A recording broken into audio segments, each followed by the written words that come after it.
Hello and welcome to the For We Are Many podcast. My name is Rob, And my name is Trisha. and we will be your hosts for this evening.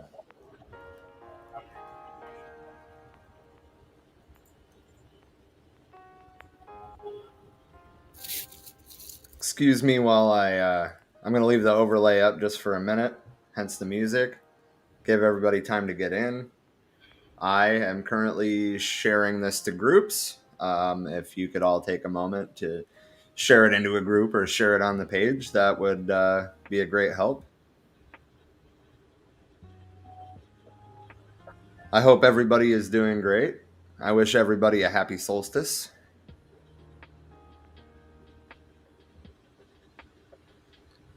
Agreed. Happy solstice, everyone. It's been a wonderful one over here so far. Hi, Mako. Hi, James. We do have a much lighter week content-wise this week than we do last week. I've been fairly busy with work. Trisha's been on the road. We don't have anything pre-recorded or really anything planned for this weekend. But now that Trisha will be off the road, and hopefully I'll have at least a couple of weeks of reprieve from the crazy of the holidays before we get back into all-out tourist season. Hopefully we'll be able to, being in the same location, actually get ahead on content again. Right. That's a big factor in the game plan here is we can get more shit done. Hi, Wade. Man, I can't wait to get there. I totally thought that said wool for a second. Whoa! I'm just like, why? Slightly itchy, but effective. But warm. Yeah, very.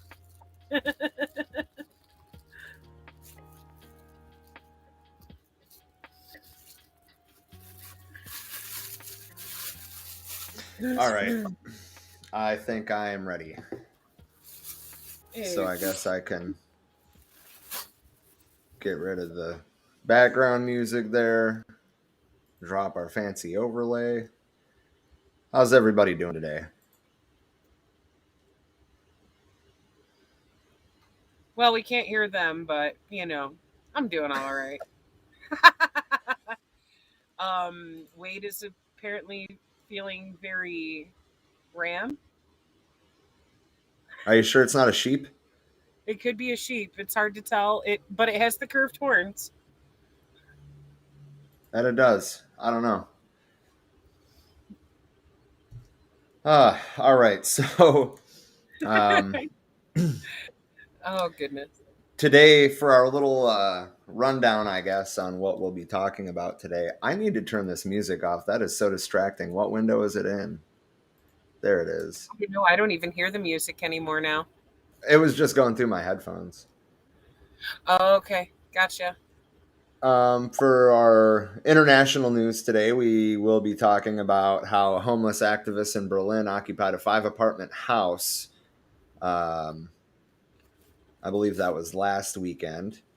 As we all know, homelessness is becoming more and more and more and more of an issue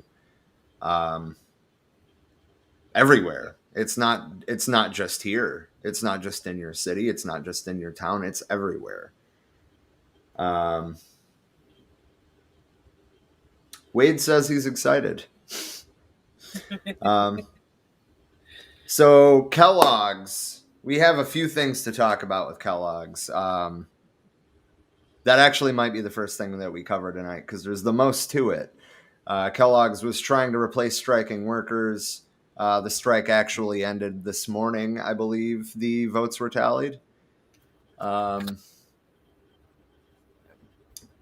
did see something mentioning that earlier during one of my meal pit stops, but I didn't get a chance to actually dig in and find out any details. I have to pull the link back up, but the union themselves issued a statement about it, and that's my source of info for that. But also the the Reddit, the anti-work Reddit people were in force crashing the strikebreaker hiring website portal. Um, that's always reassuring. Workers sticking together. There was some quality control issues. We'll get into that a little bit.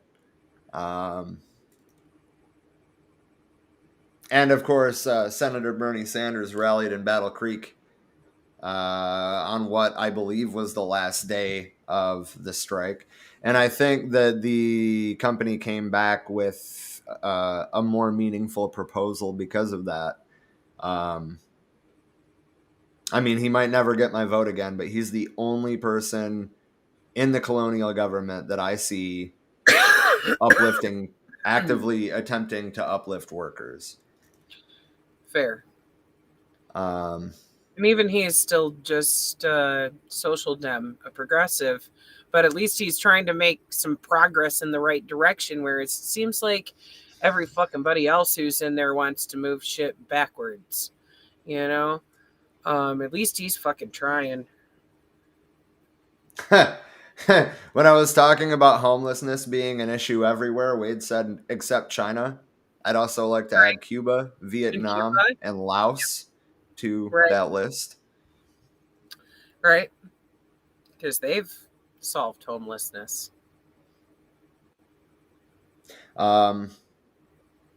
Anyway, back to our overview. I'll be reading from an article from the World Socialist website about the portion of strikers who were opposing the tentative agreement and called for broadening the strike. So we're gonna hear both sides of this.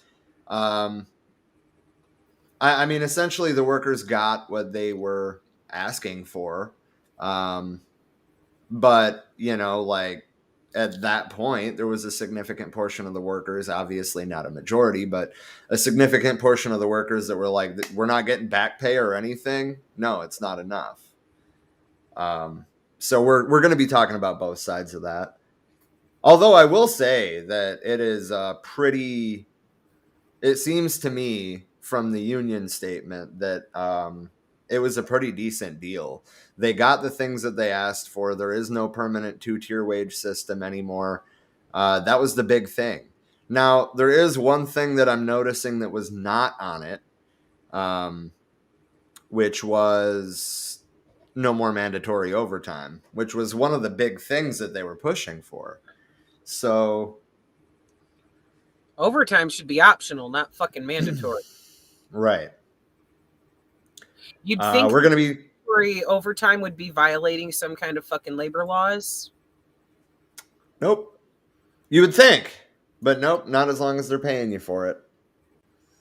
I mean, it's kind of like the deal where Marsha works, where they've got her working like 10 to 12-hour shifts, 6-7 days a week. Usually 7. It's rare that she even gets a fucking day off from work at all. She'll work for months straight before she gets a day off. That type of shit should be illegal. You're right, James. Everything that starts with mandatory is not fun. Exactly. Let's see what other. Oh shit! Wrong thing. What other things are we talking about? The 110-year sentence that Rogel Aguilera Medeiros got. It's due to a fatal crash on I-70 in Colorado. And what the prosecutors chose to charge him with is ultimately where that ridiculous sentence comes from. And we're going to use the opportunity to talk about mandatory minimums because holy shit. The company is not being charged, even though they were the ones who provided him with faulty equipment. And I'm not saying he was in the right either. He completely avoided 2 runaway truck ramps. He apparently wasn't using his engine brake. He probably didn't know any better. He was pretty much brand new to driving. But I think that the people that trained him And I think that the people that maintain that truck should be taking a portion of that sentence. Yep. But that being said, we definitely have to talk about mandatory minimum laws and how they don't fucking help anybody. A man who was poorly trained and poorly maintained equipment is sentenced to 110 years in prison because of the negligence of his bosses. And that has led Fucked to up. truckers boycotting deliveries in Colorado. So we have a few things to talk about, and there are some widely circulating images from the boycott that are technically from when the highway was shut down due to high winds. That being said, a significant portion of those truckers were saying, well, when they give us the all clear, we're not going anywhere. So I'm sure Well, I-70 is a bunch of fun right now. the thing is, okay, what the fuck was this guy even doing out by himself and not with a road partner when he's that fucking new?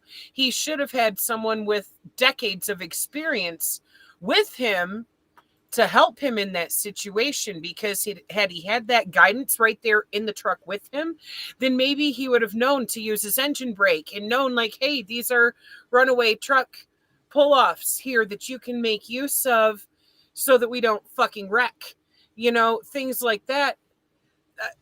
I mean, if he's that fucking new, he shouldn't have been driving in the mountains, especially by himself, at all. Not until they knew for sure that he knew how to handle any and every situation that comes his fucking way. Agreed.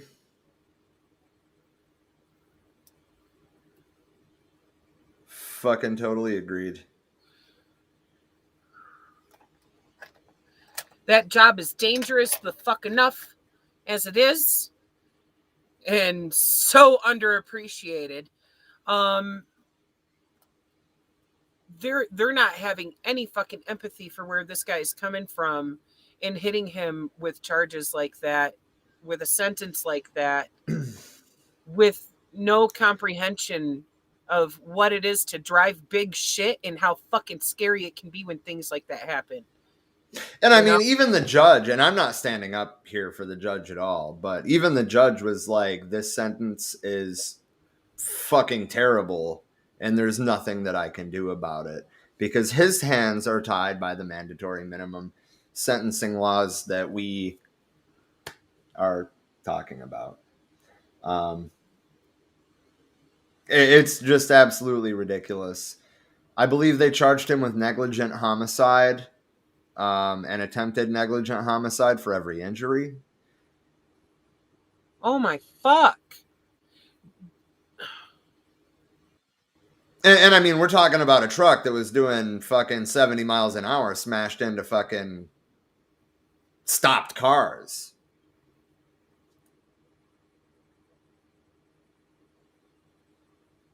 Because his brakes burnt out. That's just fucking heartbreaking. That's not his fault that they sent him out with a truck that wasn't on point for driving in the fucking mountains. Agreed. And I will say, and I already said this once, and I will clarify again, there should be some sort of charge, some sort of sentencing here, because he did fail to go off. Well, first of all, he failed to test his brakes at the check brakes here points, and apparently he admitted that in court.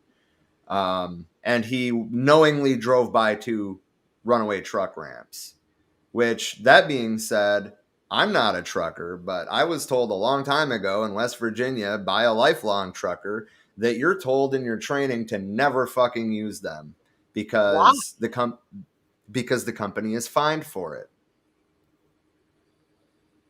Because I'd if a rather have the trucker, company get a fucking fine than have dead bodies I in know, the fucking road. that's the point that I'm making. So, and James is just like, West Virginia. Right. Yeah. So I mean, like, capitalism. exactly. Oh my God. They're like, oh no, we can't have you getting us a fine because we give you faulty equipment and didn't make sure the brakes were functional. Right. And as Wade said here, that young man is traumatized. He was breaking down in court. I don't Right. know how much like video from court we're going to be playing today, but yeah, I mean, it was obvious that he felt like some serious remorse, and it was obvious that the thing was unintentional, and it was obvious that he was not well trained. Um, and again, I think there should be some level of accountability For the with company. the company itself. You can't put it all on the employees. Fuck no, but that's what they want to do. And that's not okay. Like, should there be some accountability for this man? Yeah, for the reasons you just listed. But 110 years, is that what you said? Are you Yeah. fucking kidding me? Like, you're never gonna see the outside world again because you took a job as a trucker for a company that doesn't keep their shit together.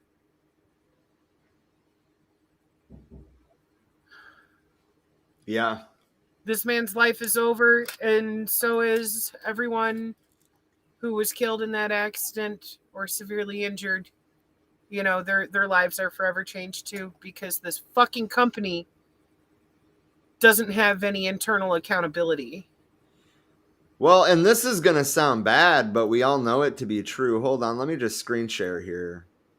So I guarantee that if this man was a white man, he would not have been charged the way he was.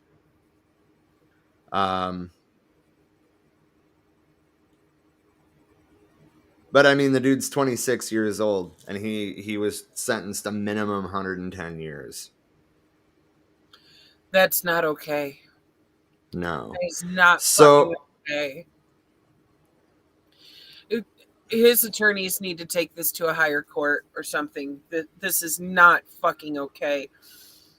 And a lot of this right here also needs to go back to the fucking jury on the case of, like, how are they going to convict on every fucking charge there and completely erase the rest of this man's ability to have a fucking life at all? He's only 26. yeah. So a family member of a man who died in the fiery 28 car pileup in Lakewood, Colorado, said he did not want a life sentence for the truck driver. Right? Surprise. And the district attorney, who is the one who, Alexis King, who is the one who pursued the convictions that led to the sentence, said in a statement she would welcome a reconsideration of the prison term. She's the one who fucking set what that would be. She's the one that chose what to charge him with, not the judge. But she's saying in the statement that she would welcome a reconsideration. Why didn't she fucking think of that from the beginning? Instead of trying to hit him with every fucking possible charge in the fucking book. So the sentence stretched to more than a century because under Colorado law, first-degree assault and attempted first-degree assault are so-called crimes of violence in which prison sentences must run consecutively and not concurrently when they spring from the same incident. It's a fucking car accident. There was no malice there. Simply a lack of wisdom due to lack of experience and bad training.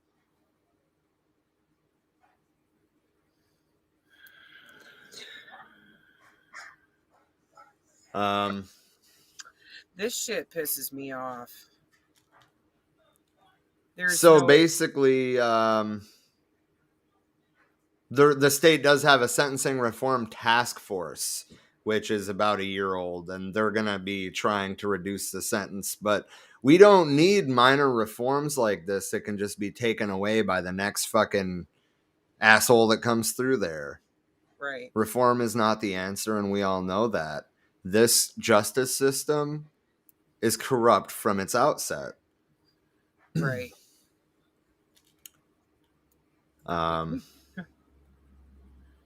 Oh, this whole shit is fucked. The entire Wade said the district attorney should enjoy some of that sentence. Mikos, McCo said no justice on stolen land. Agreed.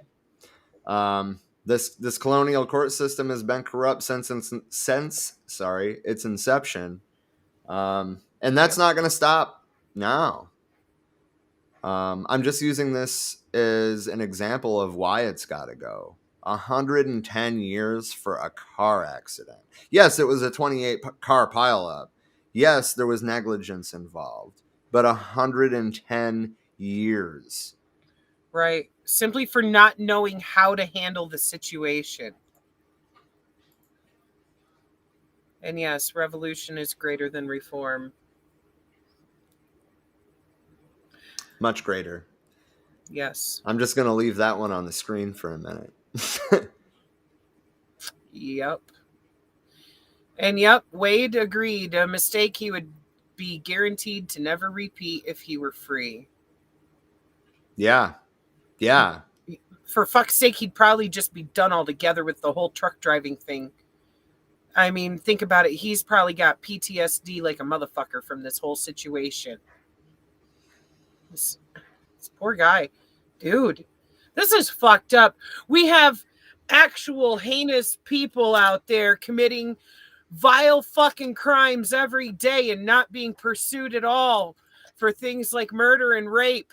But somebody makes a mistake because they weren't prepared to be out on the road by themselves in a new fucking trucking job in bad equipment, and he gets the whole fucking book thrown at him. The whole fucking book. And that's the thing, is they're not even willing to enforce their own laws in cases where it actually matters. But here they got to stick to the letter of the law. You fucking kidding me? And that's why I'm saying, if that was a white man, there is no way that he would have been charged with all those charges. Correct. That's all there is to it. They would have been like, "Oh, you poor thing, you've been through a hard time." Why? Looking at you, Kyle Rittenhouse. It's a fucking hard time for this gentleman too. I do want to, speaking of Kyle Rittenhouse, I'm not going to give him too much of our airtime, but I will name drop him to say that he unfortunately was greeted in Phoenix with a standing ovation at the Turning Point USA conference. Of course, the trash at Turning Point would love him. Yeah. That little fucker belongs. Well, we're on air, so I'll say in prison, but that's not what I was thinking. Fascists get the wall. Yeah. Anyway, in what has been dubbed hashtag Jesus Christ, take two. In what has been dubbed hashtag no trucks to Colorado, angry truckers are demanding the release of Aguilera Medeiros or a reduced sentence, or else they will continue to refuse service to the state. And the boycott is gaining traction as multiple influential grassroots trucking activists are now speaking out and also joining the cause. In a Facebook Live video that has since gone viral, New Jersey trucker Rick Santiago told followers he is in support of the boycott. Quote, "This is wrong and a miscarriage of justice. I would like to see Aguilera Medeiros get a much reduced sentence, and the only way to do that is to join forces. We, as an industry, need to stand up for this kid." Yup. Abso-fucking-lutely. So you know what? You may have heard... Colorado winter's about to be hitting real fucking hard. Let's see how your supply chain does when you don't have any truckers bringing you a fucking thing because you don't respect or appreciate them or have any fucking empathy for them when they're, dealing with shit like this, because it is a fucking hazard for anybody to come into the fucking state of Colorado hauling big ass trucks like that. It's a fucking hazard for truckers to drive anywhere that has steep mountain ranges like that. It's a fucking danger to their life. So if you don't want to appreciate what they're risking to bring you your shit, then I hope your whole fucking supply chain shuts down. Fuck them. Let's see how well they fucking do with all of these truckers going on strike. They ain't gonna have shit. They need to release him. This is fucked. James said friendly, friendly, friendly. Obviously, throwing some shade at Kyle Rittenhouse. Yep. But Wade has a great point here. Pedophiles being convicted and not even setting foot in a penitentiary. Rapists getting less than 5 or not even being investigated.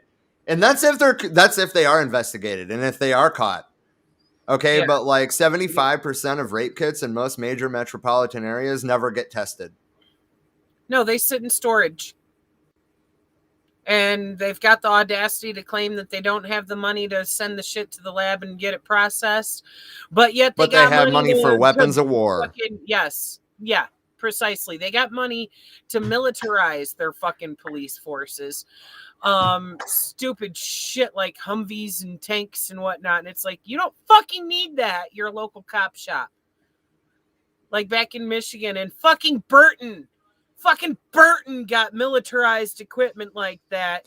And it's like, what Speaking the fuck of do you need that shit for a fucking meth house raid? The Iosco County Sheriff's Department got a fucking MRAP. Right. They and don't the first thing need that they did, the first thing that these incompetent assholes did was took it to Tuttle Marsh, which, for those of you that aren't familiar with the area, is a protected wildlife reserve, and got it stuck. First thing they did with it. Of course, because they're fucking stupid. It's an MRAP, not a fucking fan boat. You don't drive it in the marsh. You don't drive anything in the marsh unless it's frozen, and then it better be a snowmobile. Right. Right. Otherwise, motherfuckers stay on the road.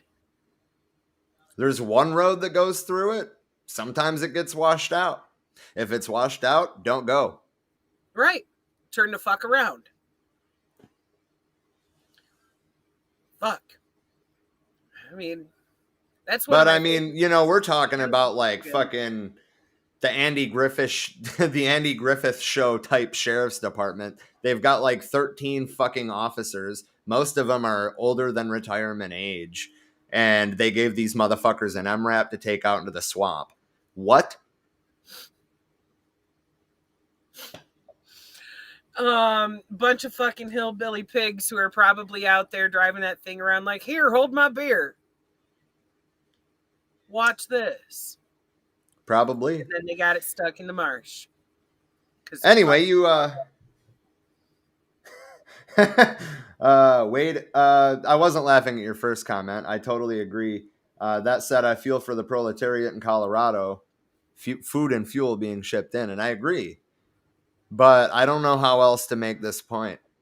Right. I really don't. And I'm about to get back to that story, but he said Piggy's getting toys to get off to, but no better at justice than feckin' Barney.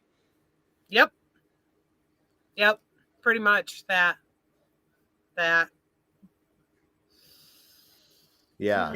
So Santiago, you might recognize his name, actually. He was an organizer of a historic 3-week trucker protest in D.C. last year. Argues that Aguilera Medeiros likely should have never been issued a CDL, given his limited ability to read and understand English.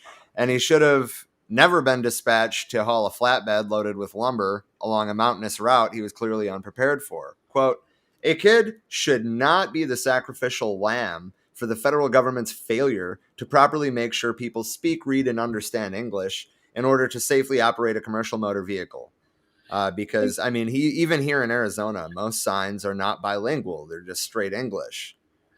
This brings to mind a question, too, is did he even know what the signs said that were for the runaway truck drive-offs? That is a good question. Because if he couldn't even read the sign to tell him this is a spot to pull off to be able to slowly bring your truck to a stop, then how the fuck would he know? How can he be held accountable for not making use of them if they didn't make sure that he could even read the language to know what the signs are fucking saying? Well, Santiago went on, quote, a lot of carriers just throw truckers with no experience into their trucks and send them down the road. I almost guarantee this kid never had mountain training, doesn't know how to adjust his brakes, referring to the engine brakes, probably doesn't know how to do a proper pre-trip inspection because nobody took the time to train him. Nobody even took the time to check his gear for him either, or they would have seen that his brakes were worn down and needed replaced before he fucking hit the road. Yeah. And I mean, if you don't know how to use an engine brake, going down, the 7 or 8% grade that I-70 in Colorado is, then you're gonna burn out your brakes. Yep. It's a fact. That's why, okay, like even on the 6% grades I was coming down today up here in the mountains, like I had to slow way down and drop my shit down into second gear so I don't burn my fucking brakes out. But you also got to know how to adjust it in a semi, that is. Obviously, you just have like, first, second, or drive. But, I mean, you actually have to adjust your engine brakes so you don't fucking blow your motor.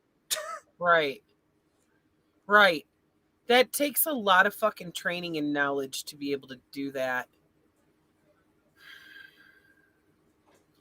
It's fucking scary,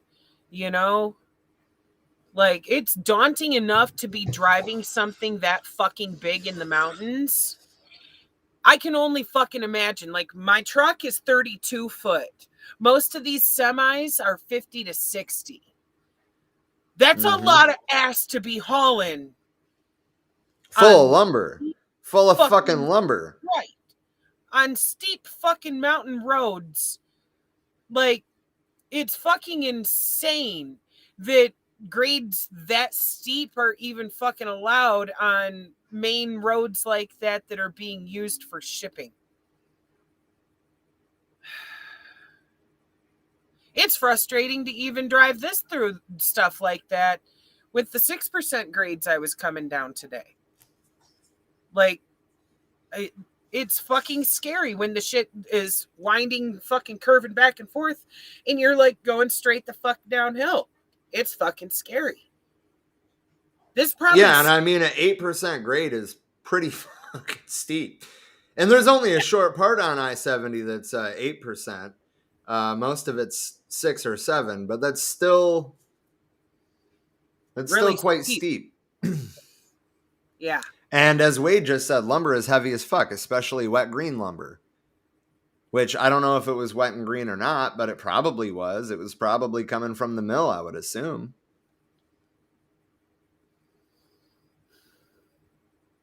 But this just angers me that nobody has any fucking compassion for this guy and what the truckers do deal with. Well, I mean, yes, but okay, when I say nobody, I mean like, judge, jury, prosecutor. None of the people who are fucking hitting him with every letter of the book have any fucking compassion or understanding for what he's even had to cope with doing this fucking job, let alone having this fucking happen while on the job. I just wanted to put McCo's revolution greater than reform thing back on the screen.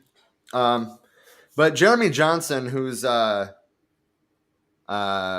known as the Disrespected Trucker on Twitter, was also an organizer of last year's DC protest.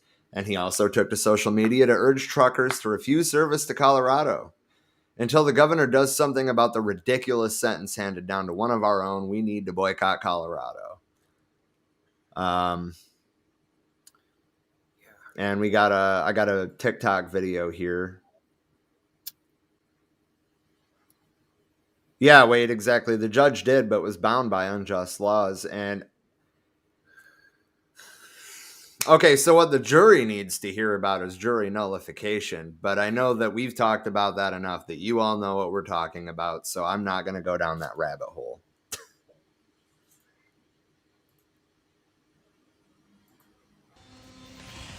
I've tried over and over and over to make this video and try not to get angry. But look, this thing in Colorado, I don't think a lot of you understand that the sentence was ridiculous. And the comparison in the video I made was pretty simple. A wealthy girl from Indiana mows down 3 toddlers getting on a bus. She gets 4 years. A 26-year-old, not adequately trained, unfamiliar with his surroundings, panics, makes some mistakes, and causes a horrific crash and the death of 4 people. Nobody has excused the death of the 4 people or his role in the accident. This is about the sentence. This is about a man that's clearly remorseful, clearly sad. He wasn't on drugs or alcohol like some of you motherfuckers that are drinking in the truck stops on your 10-hour break, okay? He was clean, he was sober, he was young, he was inexperienced, and it was an accident. He has some fault. But so does the FMCSA for lack of introducing proper training standards long ago. So does the FMCSA and the DOT for removing parts of the rules about being properly trained, reading, writing, and speaking English. Where's the DOT being held responsible? This goes way beyond the fault of this young man. He made mistakes, panicked, and his inexperience led to an unnecessary tragedy. Now, that said, some of you, your fucking egos are so big you couldn't stuff them in a 53-foot trailer. Use come-alongs and straps to close the doors to lock them in there. You keep telling the American people and telling the people on this app that you'd have taken the ditch, you'd have done this. Yeah, there was an error of driver that would have gladly sacrificed his life for another. We don't live in that era or that society anymore, and it's all about self-preservation. And if you had the choice, and you had a family at home, and ones you loved, you know very well you would not have allowed yourself to die unnecessarily. You're not that driver. And like that video said, you're not that guy. Some of you are not that guy, and you're pretending to be that guy.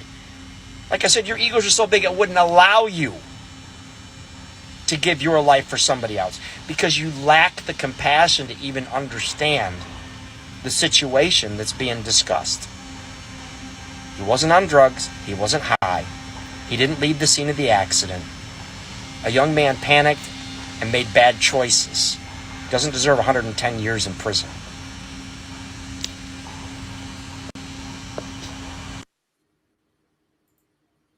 Goddamn right.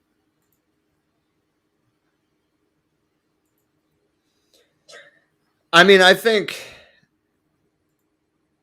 it goes without saying that the entire situation is unacceptable.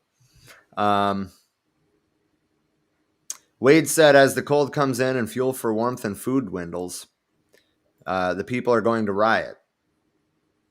And I mean, Probably. And if they're going to do so, then they should be rioting, demanding that he is fucking released. I mean, I think, as that last TikTok trucker just said, I think too many people lack the compassion for that. They'd rather try to take the high road about, like, I would have done this, I would have done that. Okay, well, the point is that you're not a 26-year-old kid with a kid at home that didn't know how to drive the fucking truck in the area that he was in. You're not that guy, so sit the fuck down. Right. Because all that is fucking presumptuous, fucking judgmental shit. To be like, well, I would have done this. Most of these motherfuckers saying shit like that have never driven anything bigger than a fucking van. Please sit the fuck down and shut the fuck up. Because you don't know what it's like to drive big shit. 23 during the accident, Wade said. So, yeah, exactly. I mean, I thought it was last year, not that long ago, but 23 during the accident. James said, I've been on jury duty a few times, and I tell you, they try their best for the biggest sentence, and the jury has to argue to get it passed or argue for days till it's over. Example of guilty until proven innocent. And your peers. Most of us don't get a jury of our peers, but that's another conversation altogether. It's like this guy, for example. I'm willing to bet how many truckers were on that jury. Right. How many people of Hispanic descent were on that jury? And the answer is probably none for both. Right.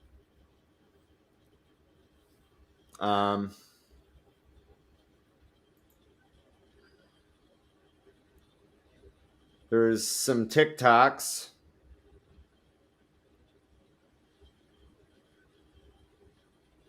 Hang on. There we go. So these are the videos that I was talking about. As soon as I pull them up here, that I was talking about. This actually wasn't the boycott. This was they pulled off to the side of the road because of a high wind warning. That being said, that warning is gone, and I believe they're still sitting there. That's loud. That's really loud. Very, very. It's just music anyway. We probably should mute it because we don't own it. Right. It was very much about to like croon my face off. This truck is no longer going to Colorado. This truck is no longer going to Colorado. There's a lot of them, though, is the point.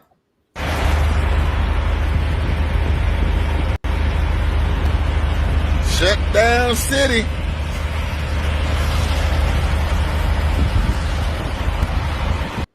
No trucks. That's fucking solidarity right there. I'm so glad to see all these truckers standing up for him. Because if this type of shit is fucking allowed to be done to him, then we can kiss any protection for our truck drivers fucking goodbye. There's no excuse for the people who keep everything fucking moving in this country to be treated like this. I don't get it. These people bust their asses day in and day out to make sure that we have the fluffy fucking conditions of being able to just go to a fucking store and pick up shit that we want. They risk their lives every day. Every day, especially when we're talking about fucking places like Colorado. They have the steepest expressway grades in the nation. Yeah. In Arizona, for example, you will never see a grade steeper than 6% on an expressway. Right. And even with those, I mean, it's still stretched out far enough to be gentle as far as incline and decline, you know. Like driving down 40 has been really just smooth sailing, you know. Like I've had some steeper grades over shorter distances going down like 66 and 87 and stuff, but mostly 87. But like on the actual interstate, no. On 40 it was like being in rolling hills because they made sure that those 6% changes, even at most, were stretched out over like a mile instead of like 0.2 miles. In Denver, though, for example, it's fucking insane. I would not want to drive this at all through that fucking area. Like, I've driven through there in cars, and it was enough to make me go, holy shit. So yeah, no, like especially like on I-6, just outside of Denver. Man, there's some shit there that is such steep downhill fucking descents that are not stretched out over a distance. It's like you're just going straight the fuck down a side of a mountain that you would have no choice but to ride your brakes the entire time to even keep from going over like 60, 65. Fuck slowing down enough to be a safe descent. It's not fucking happening because when they designed those roads in Colorado, they were basically like, fuck all of you. True. I have one more statement to read. This is from a comrade on Facebook. So I'm just going to read. I'm probably not going to read the whole thing because it's quite long. But I'll just start it off. I stand in solidarity with the truck drivers that are boycotting delivering in Colorado. As someone who was a new driver myself, some of my first 30 loads I had went through mountains in Colorado as well, carrying total near 80,000 pounds. If you aren't trained properly or have faulty equipment, this can be a recipe for disaster.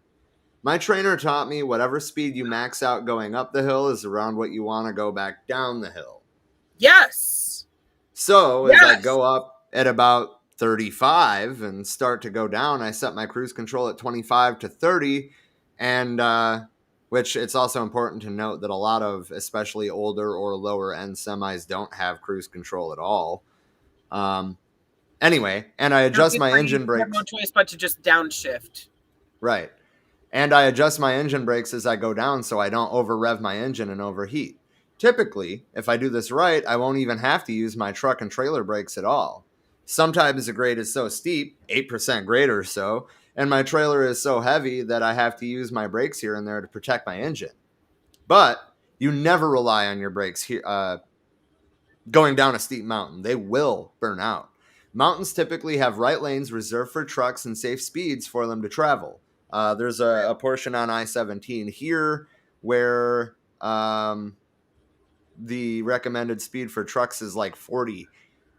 Right. Just as an example here. Anyway, they also have places to pull off in case you overheat, need to chain your tires in a snowstorm, and even emergency escape pits, or, most states call them runaway truck ramps, in case your brakes do go out. Driving a truck is typically an easy job, but full of making split-second decisions. The trucking industry is unique. Drivers have learned to bargain their pay and benefits as individuals. The high demand for drivers has caused companies to adjust their standards of drivers. One minute they need certain criteria, the next minute they will throw you in a truck with no fucking experience. Trucking is one of the most dangerous jobs you can have. Far more dangerous than a cop, which, by the way, I would like to say that being a pizza delivery man is statistically 10 times more dangerous than being a cop. Yep. I'm just fucking saying. The fact that a cop can get qualified immunity for purposely killing unarmed kids, but a young inexperienced driver who is subjected to faulty equipment, undertrained, and inexperienced can get over 100 years minimum in prison for an accident is appalling. In a country where capital rules and workers are commodities, we have to band together to keep our humanity. Drivers have been demanding better pay, better equipment, more home time, and companies have opted out to hiring inexperienced drivers that will drive their shitty trucks for lower wages. This is the result of capitalism. The owner of this company should be the one being penalized. Workers of the world unite.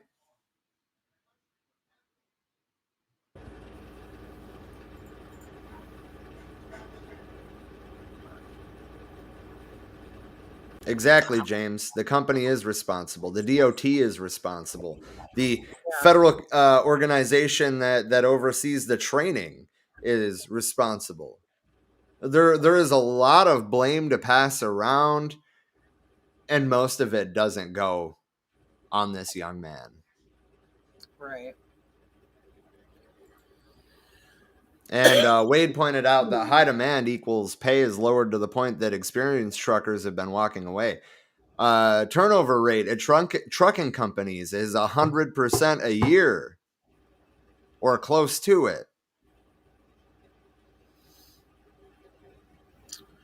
Well, think about it. What they were making back in the 80s was equivalent to about 120, 130,000 a year in today's dollars, whereas most of them today are only making about 65K. I'd be walking the fuck away too.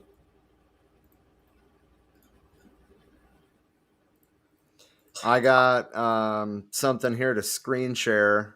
And Trisha, I'm going to be sending you a couple of links in the private chat here so you can pull up more info. But the first thing about the Kellogg strike that I want to talk about is the quality control issues, since they've been hiring scab labor.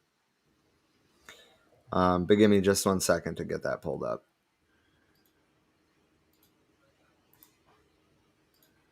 Damn it.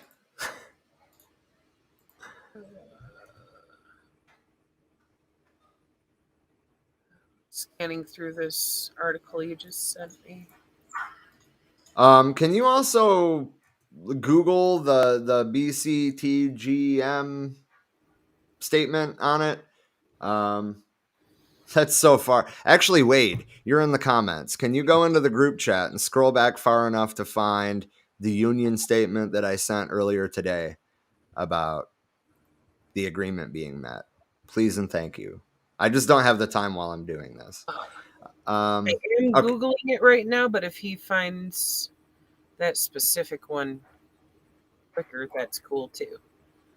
There we go. 11 hours ago.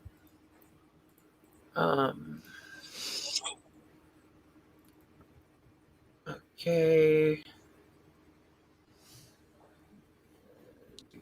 Is this page going to load? There it goes. Okay. Commenting on the ratification, BCTGM International President Anthony Shelton stated, quote, "Our striking members at Kellogg's ready-to-eat cereal production facilities courageously stood their ground and sacrificed so much in order to achieve a fair contract. This agreement makes gains and does not include any concessions," Shelton notes.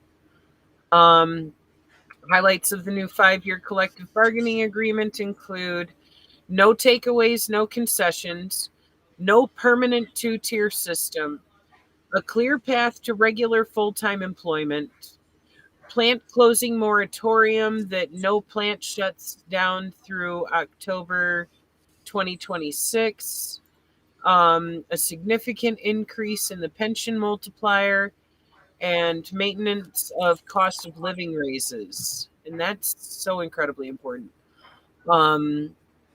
There's another quote here saying our entire union commends and thanks Kellogg's members. From picket line to picket line, Kellogg's union members stood strong and undeterred in this fight, inspiring generations of workers across the globe who were energized by their tremendous show of bravery as they stood up to fight and never once backed down. The BCTGM is grateful to AFL-CIO President Liz Schuler for mobilizing the AFL-CIO and its affiliates in support of our striking Kellogg's members. Once again, President Schuler has provided highly effective leadership in support of the BCTGM and our members.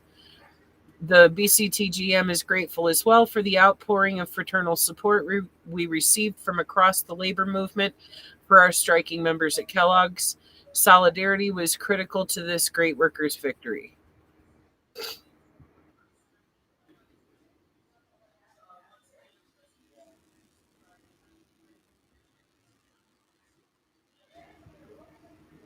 So that's it for that one there as far as their union statement.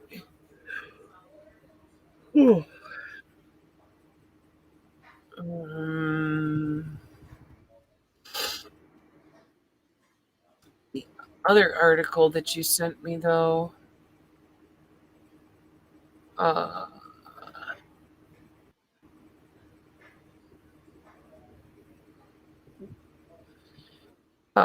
legacy worker that is not named stated it's a no here in Battle Creek, Michigan. Probably 95% no. It's like the agreement we voted down unanimously 2 weeks ago with a couple of words around. She pointed in particular to the fact that the current TA also eliminates the cap on how many second-tier transitional workers the company can employ.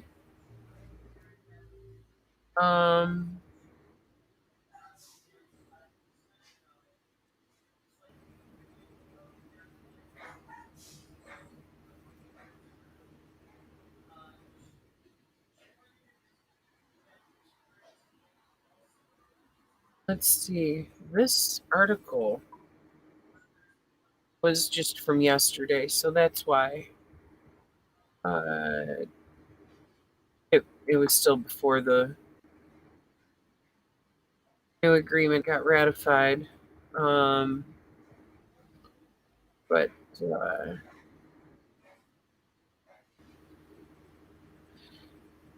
I believe this is the same employee they were quoting a moment ago She said, "That's Kellogg's for you. I love my job. I could not believe it when I got a job here 7 years ago. It took me 5 times to get just an interview. I was proud to tell people I work for Kellogg's. I don't feel that way anymore. I'm a legacy worker now. I was a casual worker when I came in. We were temps, but paid by Kellogg's, what they call transitionals. They still get paid through Kellogg's. It's not like you work less hours. They work the same amount of time as us, same hours, same everything, minus the benefits. They started the transitional status in the 2015 contract. Kellogg's threatened to shut the Memphis plant down if we didn't accept the contract. We didn't want the Memphis workers to lose their jobs. It was held over our heads to vote in the 2015 contract. There are some transitionals already been 6 years waiting to be brought onto full pay. Like all of us, they have been working 16-hour days 4 times a week. Fuck that. Fuck that. Yes, Wade, that is the one we requested, but obviously Trisha found it. And I did get the acronym right. Yay. BCTGM. Yes. Yeah, so I mean, there's no concessions from the company on the terms of overtime, but that being said, they did get the pay that they asked for. They did get the elimination of the two-tier system that they asked for, and they got a clear path to full-time employment that they asked for. So I understand why they approved it, but I also understand why there was a pretty good holdout of people that were not thrilled about it. Right. Which we can get more into that in a minute, but I want to point out, or I guess I want to show you. I didn't mean to make that full screen. There we go.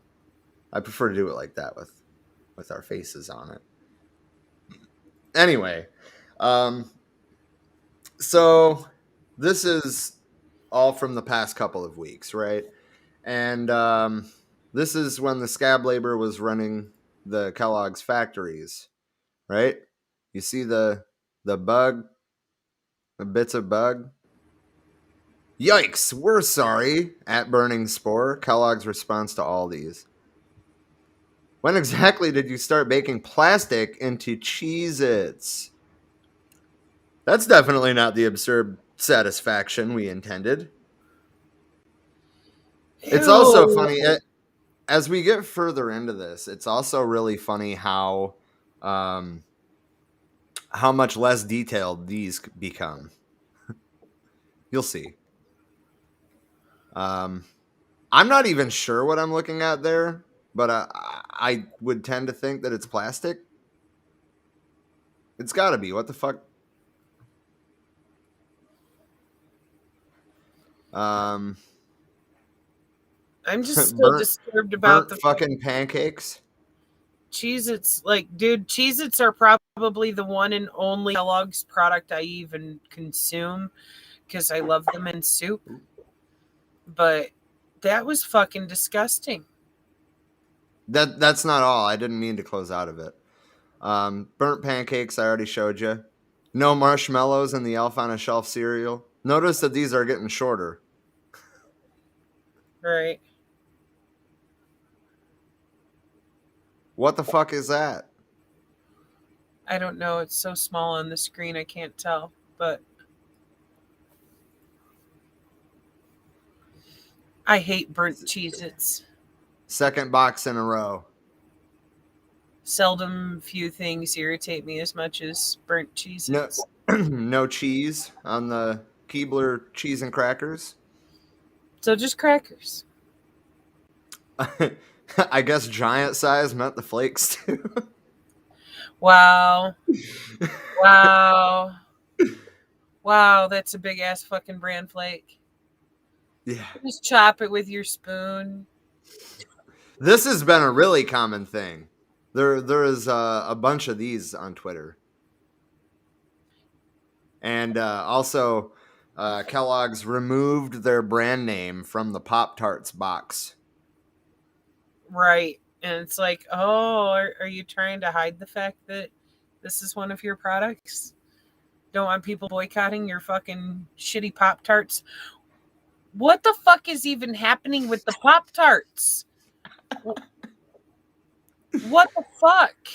There's a coffee shop here that has homemade Pop-Tarts that are so much better than Pop-Tarts. Oh, I bet they are. Pop Tarts kind of suck, but I mean, my God, that just. Yeah. James, oh my God.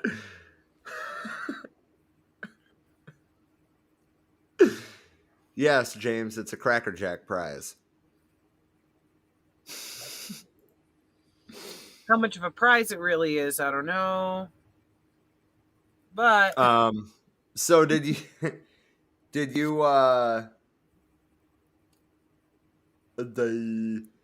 duh, did, what? did you read any of the other articles? I stepped away for a minute there. No, I was reading through the one, and you say articles plural, so I guess I need to reopen the chat here and grab the others. Well, which one did you read? The World Socialist website one? Yeah. Yeah, I'm also going to Wade put it in the comments. I can't click it really. Wow, that's stupid. I was gonna open up that one from Wade, but Well, while you work on that, I've got the Bernie one open here. This Bernie Sanders rallied in Battle Creek.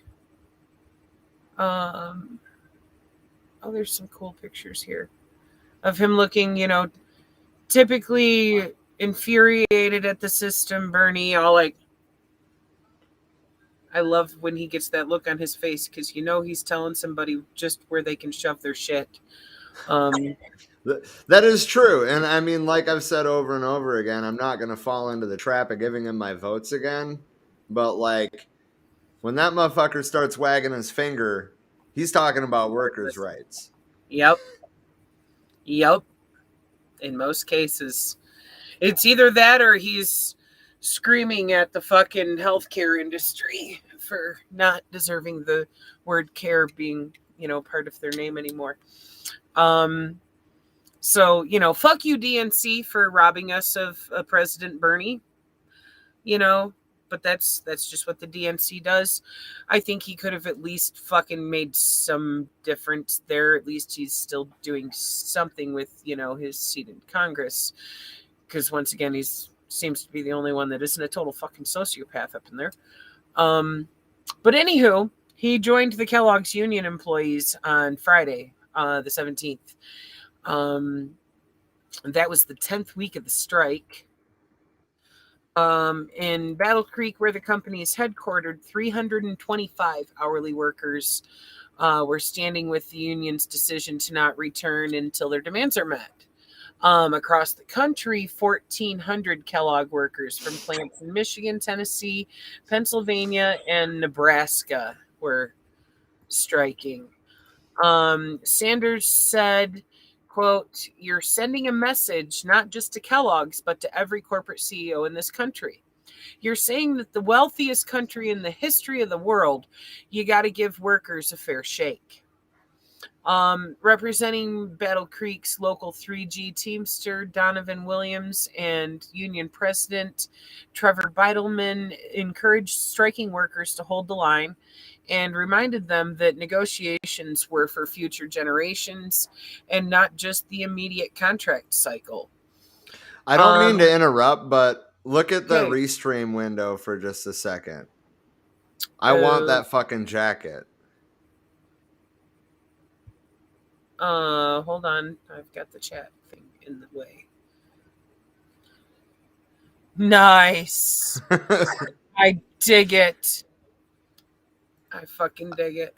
I thought you'd like that. It's a snake that says "We'll strike if provoked," and it has the union name in local number on it. Anyway, sorry, go ahead. I just saw what Mako said there. I can't argue with you on that one when it comes to warmongering, because he has voted in favor of shit that I absolutely would have fucking stood against when it comes to war spending and things like that, especially when it comes to the apartheid state of Israel. But as far as like what he's doing here when it comes to workers' rights, education, and healthcare, Yep. at And least I just want to point out that the only time that we even talk about Bernie Sanders anymore is in this context. When he's right, out there building class consciousness, pushing unions, these types of things I will totally support him in. But I'm right, never donating to his campaign again, and he ain't getting my vote again. right. Fool Well, me once, shame on you. Fool me, can't get fooled again. all right, W. Oh, fuck. See, now at least some presidents are worth their salt as fucking comedians. Because that son of a bitch, I still laugh at the dumb shit that fell out of his fucking face.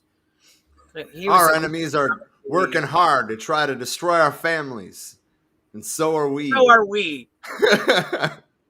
Yep. Yep. That motherfucker. God. At least we could get a good laugh out of the shit that he would say. Yeah, I mean, I think that's a Freudian slip, to be honest. Right. It really was, but it was like, holy shit, a politician actually told the truth. Oops, he didn't mean to. But anywho, I'll agree with that, Wade. It could be performative to appease leftists, but I mean, that being said, he's been doing that same shit since the 60s, so. right. I mean, his line has not changed at all since the 60s, calling for human rights, at least Right. in those facets of, workers' But rights, I will say that care, once he got education. into the system, became influential in the system, it immediately took his soul. Yeah. I mean, he has 'Cause taken look, money from the military industrial complex for the first time since fucking 2020. yeah.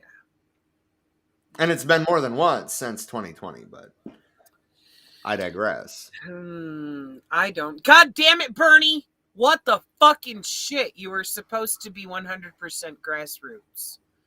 But anyway, any fucking way. Okay, you're right, Natalie. He is the only one who will vote against the now 600 or 768 billion dollar defense bill. He has been consistent on that. That's true. And I mean, even his fellow progressives can't say that. AOC's been there for 2 fucking years. And But she put on a pair of boots to go to a protest. She's working class again. Just, but her work boots were brand new. I know, not a scuff on them. Never been used for actual work. Anyway, fuck.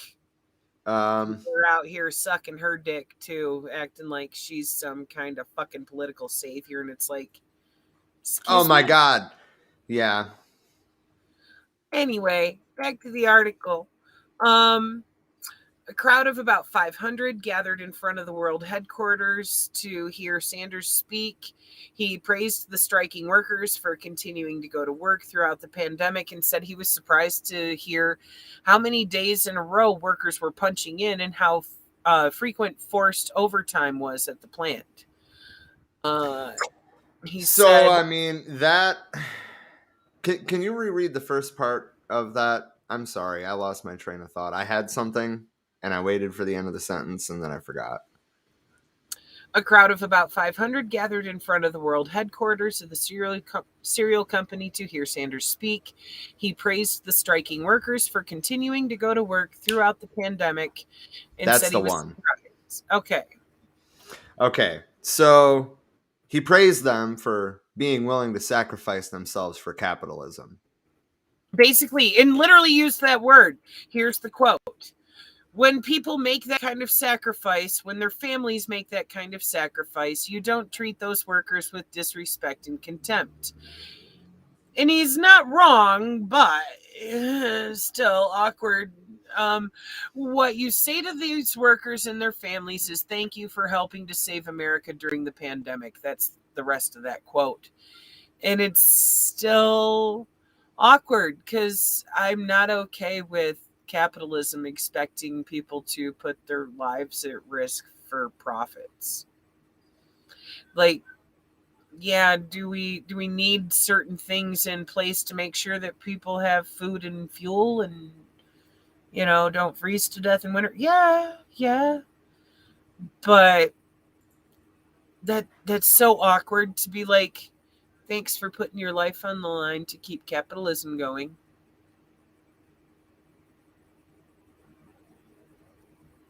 Anyway. Yeah. So basically the plan is, though, with this agreement being reached, is that the workers will be coming back to work immediately after Christmas. So are they still going to get paid for their Christmas break like they previously had been? I don't know, but they should. And I know they're not getting any sort of back pay at all, but I would assume that their pay would resume the day they signed the contract, right? You would think. And that better fucking include their holiday pay? That's what I'm saying. Yeah. Um, I know, I'm just agreeing with you. While also scanning the rest of this.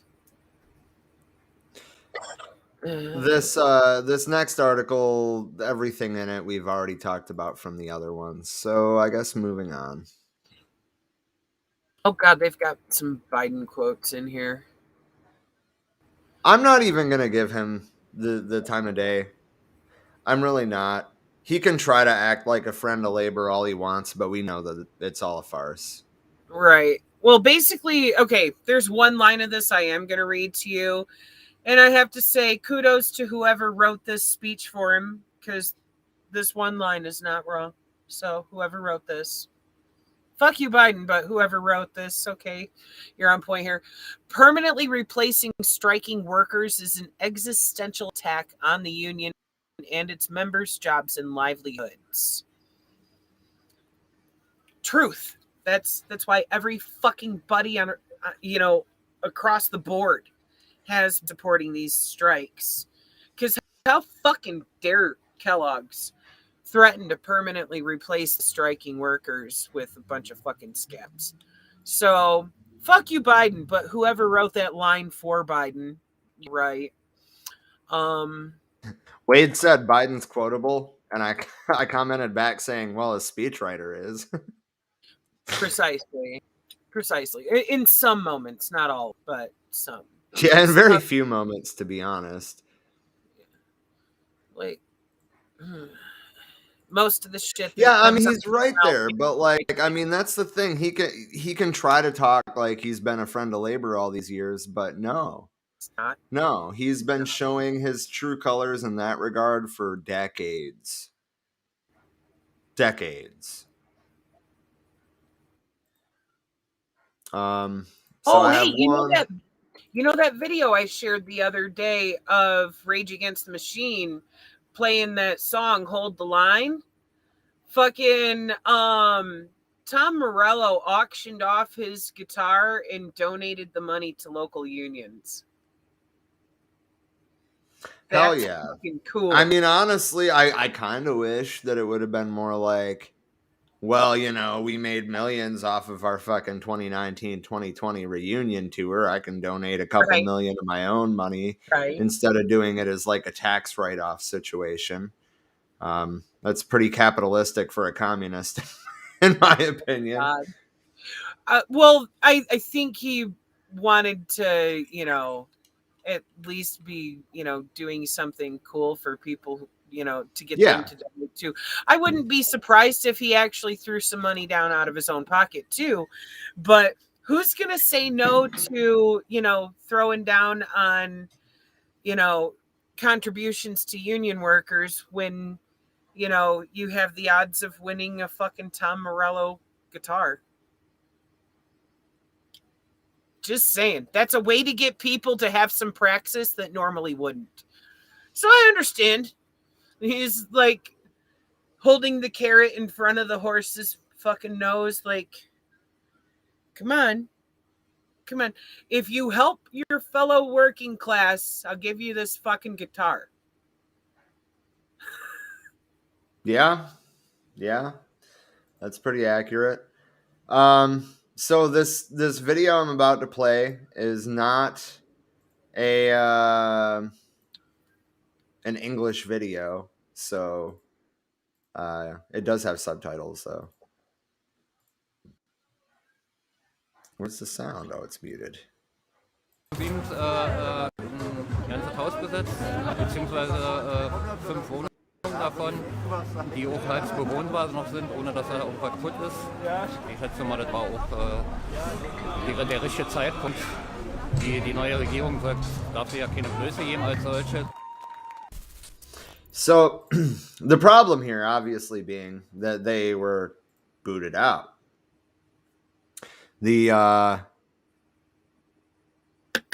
Yes, Mako, exactly. That's what I was getting at. Let the philanthropist not forget the reason philanthropy is necessary in the first place. Yep. Because you know what? We wouldn't need philanthropy to support unionized workers during strikes if we had some basics covered, like housing, food, medicine, UBI. Things we can easily and readily do if we weren't under capitalism.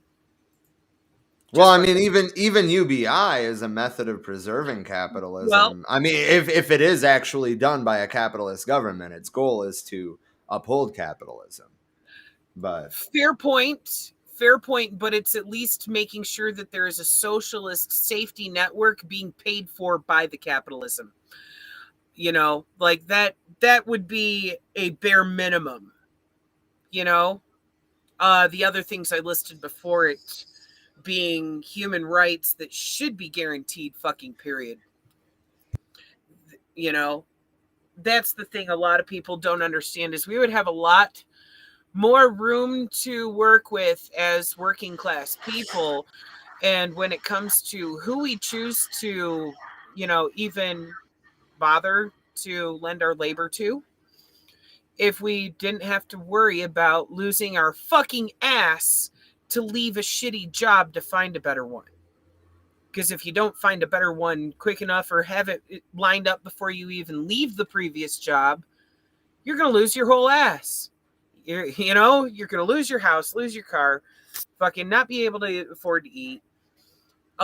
Your survival shouldn't be dependent on that. Your fucking existence shouldn't need to be justified by, so how many hours did you put in this week? Oy vey. so, they don't want to give you human rights unless you have money or make them a lot of money. Yep. Which makes them privileges, not rights. But anybody who knows ethics and logic knows that these things are actually rights because they're necessary for survival. If something's necessary for survival, it is a right, not a privilege. They would love for this shit to just forever be considered privileges, though. Like, well, no, I mean, you've got to make sure that you do enough work to make somebody else wealthy first before we'll allow you a pittance of a fucking, hot in the cot. Fuck.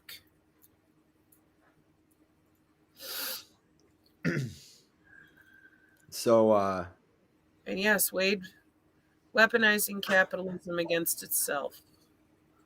I thought you were saying yes, Wade. That's where my donkey went. Oh, well, I don't know where your fucking donkey went, but I mean, I don't even know what that was in regards to, but that's what I I thought really you were don't saying. either. Yes, Wade. That's where Nope. your donkey went. I don't know where your fucking donkey went, but if I see it, I will at least grab some carrots and try to coax it over where I can hang on to it for you. So the jury in the Kim Potter trial asked the judge what to do if they can't reach a verdict.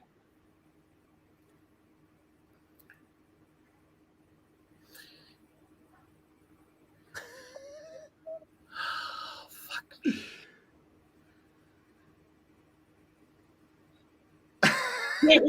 Do we need to just screen share a picture of an actual pistol next to the picture of the fucking taser again? Just to be fucking emphatically clear. I'm tripping over my tongue now because that just fucked me up. Like, can't come to an agreement on really? Fucking really? Hang on just a second. Really? Let me pull this up. Apparently it's going to be from CNN, but God, there's so much crap to scroll back through. We have a couple of more things to talk about that got brought up in the group chat today from the fucking, shit that happened today. But okay, so before I start reading from this, I'm going to probably interject throughout because it's CNN and, well, their bias is always shown. Interjections? It needs interjections for clarification and fact checking. Yeah, exactly. I would be doing the same thing if it was Fox News. Right. Neoliberal shit is neoliberal shit. Yeah. Oh, hey, that's funny. Rent Freet on Twitch said, I smell liberalism. Right after I mentioned CNN. Go figure. So they deliberated. The jury deliberated over 9 hours today and more than 5 hours yesterday. And the jurors wrote a note to the court today saying if the jury cannot reach consensus, what is the guidance around how long and what steps should be taken? And the judge sent them back to work after rereading an earlier instruction that they, quote, deliberate with a view toward reaching agreement if you can do so without violating your individual judgment. Jurors also asked the court that zip ties securing the weapon to an evidence box be removed so the handgun can be held during deliberations.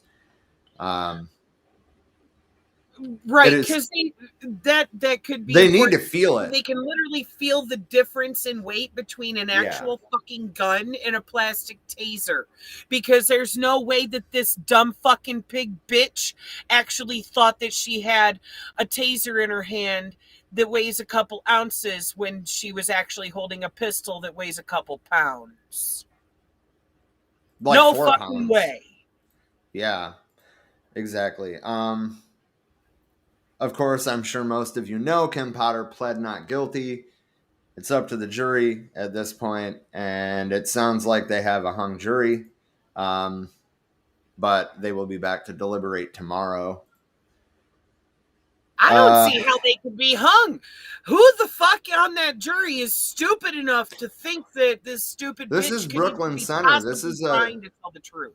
This is a city court in Brooklyn Center, which is I mean, like, I don't know. It's a suburb. Stupid population? I mean, I guess, but it doesn't have to be predominantly one way or another. If there's one person on the jury that's fucking like, yeah, dude, that's cool. I mean, I don't know. How she would mix the two up. One's bright yellow and light and plastic, and one's black and weighs 4 times the amount. Yeah. There's no confusing the two. We I don't know if we ever showed video of the incident. I'm not planning on doing it today. I'm sure you've all seen it. Potter yelled taser, taser, taser before she shot him, and then holy shit, I just shot him. I grabbed the wrong fucking gun and I shot him. Right. And it all sounded way too fucking Scripted? fake. Yes. Yep. Like she just wanted to get those words out while the fucking body cam was still rolling to pretend like she had a fucking justifiable cause there. And much like Rittenhouse, she was crying in court, and that I will show. Crocodile tears. Oh, yeah. Crocodile tears. Oh, poor me. I'm stupid. I'm just stupid and didn't know which weapon was in my hand. Feel bad for me. I'm stupid. What do you remember happening after that? I remember a struggle with Officer Lucky and the driver at the door. The driver was trying to get back into the car. Well, he was trying to get back in the car. What did you do? I went around Officer Lucky as they're trying to get back in the door. I'm between the door and Officer Lucky and the driver. And the driver's getting into the car. And what happened next? They're still struggling, and I can see Sergeant Johnson. I'm sorry for pausing this, but like, how old is this fucking attorney? Is he even competent? He's an ancient one. Moving on. And then what happened next? You fucking kidding me, dude? Sorry. And He's probably got emphysema. the driver's struggling over the gear shift because I can see Johnson's hand and then I can see his face. And you knew Johnson for many years before this, is that right? Yes. And by looking at his face at that point in time, what did you interpret it to mean? He had a look of fear on his face. Fear of what? Of her. Well, they're not talking about Duante Wright yet. They're talking about the other officer. What the fuck did he have to fear? I highly doubt if he was scared of Duante. He was probably scared seeing this dumb fucking bitch pull a pistol instead of a taser. I don't know. I mean, which I would never be a pig, but, you know, if I were the other pig in this situation, I'd probably have a look of fright come over my face at a bitch fucking pulling a fucking pistol on somebody for getting back in their car, too. Like, what the... Natalie said, I don't think she ever should have been on the force if she can't tell the difference, in my honest opinion. Agreed. Abso-fucking-lutely agreed. And Wade said, leave Matlock alone. No, never. And what did the look on Jones's face say? Oh, God. The strained emphysema voice. He was afraid of days of paperwork. Exactly. Yes. Fucking true. Fucking true. So fucking true. I'm just going to leave that one on the screen for a minute. Right. Natalie said, I got to admit I'm a sucker for people crying and I have to pull myself back and think facts, not emotions. And yeah, that's one of those things that, you know. That's why we pause this 3 times a minute in. Right. A lot of people need to learn how to implement that fucking tactic right there too, because it's people to empathize for fucking pigs like this fucking bitch, fascists like fucking Kyle Rittenhouse. Here's the thing. They're always trying to make it sound like they were afraid. Did they ever stop and think about how afraid Dante Wright was? Right. Probably not. He was afraid enough that he tried to run. I mean, He was surrounded by like 4 people with fucking weapons drawn. I mean, duh, he tried to run. Are you fucking kidding me? Right. But this fucking over what was it? What was the original fucking reason for being pulled over? expired don't even- tags or I speeding. don't It was even something fucking remember. minor. It was driving while black. It was Right. driving while black. Let's just be honest here.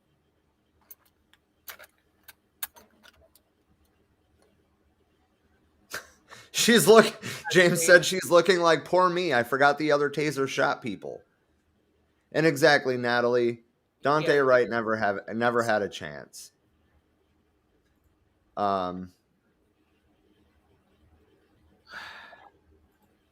It's nothing I'd seen before. Nothing I'd seen before. It was a routine traffic stop till you executed him. All right. Did you say anything when you saw this? What did you do? We were struggling. We were trying to keep him from driving away. It just went chaotic. I had to shoot him to keep him from driving away, sir. And then Fuck you, pig. I remember yelling, "Taser, taser, taser," and nothing happened. And then he told me I shot him. And nothing happened? Time out, like there was no recoil from the gun, there was no loud bang. Are you stupid? Yep, apparently we're back at stupid again. Which, mind you, I'm saying facetiously because... And then nothing happened. You mean to tell me that a taser has a larger...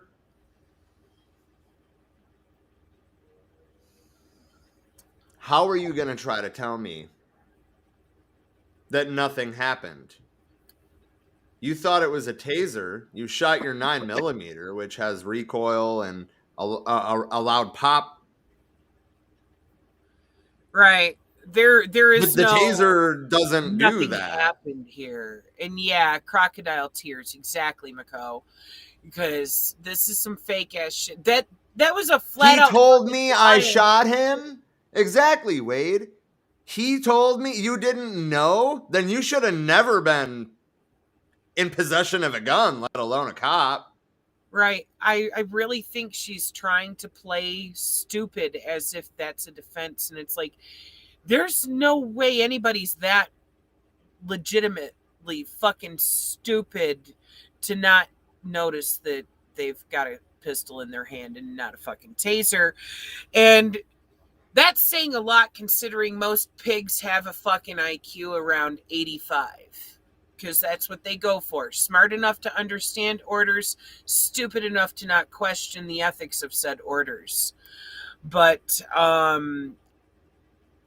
even at that fucking mediocre fucking level of intellect, you still know the fucking difference between a pistol and a taser.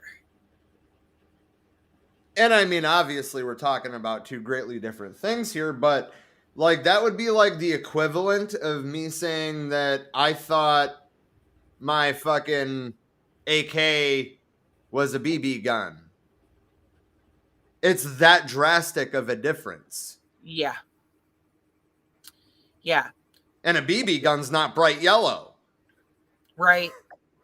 Hello? But I'd still know whether I was firing a BB gun versus even a fucking tiny ass 22. You fucking kidding me? Right.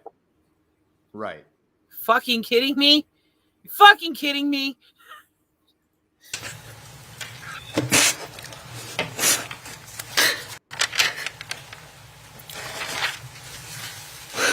Oh God, she's got the same stupid look on her face as Rittenhouse did.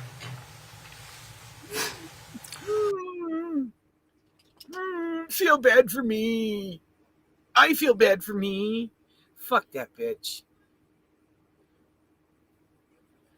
The prosecutor said accidents can still be crimes if they occur because of recklessness or culpable negligence. It's not a defense to the crimes charged. Right. So, I mean, I'm not buying the fucking accident thing to begin with. No, this was not an accidental shooting. And her attorney, Earl Grey, can't make this shit up. Earl Grey is his fucking name? Yeah, Mr. Right. fucking Matlock. He said, everybody, I can't do the voice. Everybody makes mistakes. Nobody's perfect. This lady's made a mistake, and a mistake is not a crime. And that's when the prosecutor said accidents can still be crimes if they occur because of recklessness. And negligence. And yeah, Yeah. that's reckless and negligent to not be like, oh shit, I pulled the wrong thing. I should put that back and reach for the other fucking side of my body to pull the right one. Well, and that should come back down to militant training. That should come back down to muscle memory. Yeah. On top of everything else that we've already discussed, pulling it from the wrong side shows that she was poorly trained. And she's a trainer. She's a veteran cop.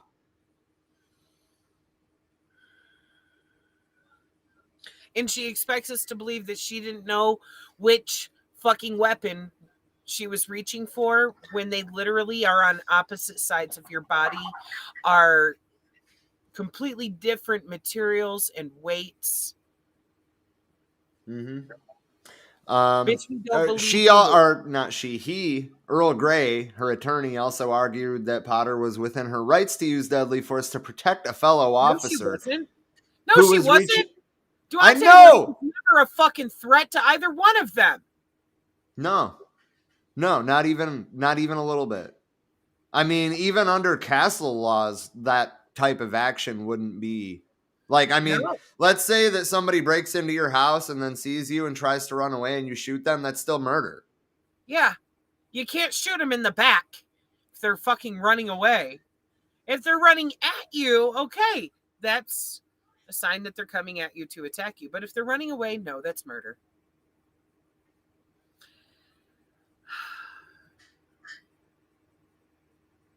Oh my God, it makes my fucking brain hurt. Just even hearing. And Natalie, yes, I'm sorry to interject, but Natalie said tears for herself, not for her victim. Just like Rittenhouse. I'm sorry, you're holding me accountable. Fucking pathetic. If you use the right taser, it's not murder. Right? It would just be a little extra juice flowing through your skin suit for a moment. Still could be murder. Though if somebody's got a fucking cardiac condition, you could kill them with the taser too. If it's dialed up too high, you could kill somebody with a taser because it'll stop their heart, even if they're healthy. So even tasers, especially if they're not. Yeah, even tasers have to be used responsibly and with some fucking wisdom. God damn it! Oh, that's not the one that I meant. But yes, James Zapp. But Wade said maybe it was viable when he went to law school, to avoid draft of the Civil War. Right.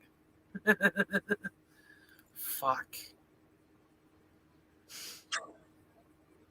Fucking ridiculous. Sorry. So we talked a little bit about Kyle Rittenhouse at that Turning Point USA conference in Phoenix. He walked into the room to a standing ovation. Also, one of the Fox News reporters that was there instructed the crowd how to kill Fauci and ambush him, and Fauci is demanding that Fox fires him. These people have fucking unsatiated fucking wet dreams about committing murder, and it's like, what's wrong with you? It just makes me wonder, like, how much their life sucks. Like, how big of a fucking loser do you have to be that you're sitting around fantasizing about killing Fauci for giving medical advice? Doesn't say much about you as a person.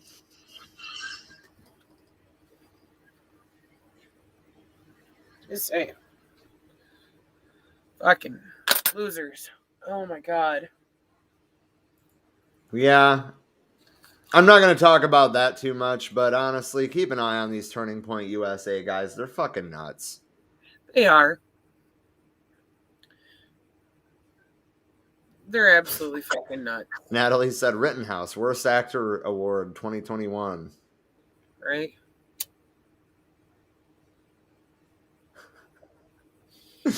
James replied, I got in trouble, I think. Mommy, help. Friendly, friendly, friendly. Oh, God. Right? Fuck.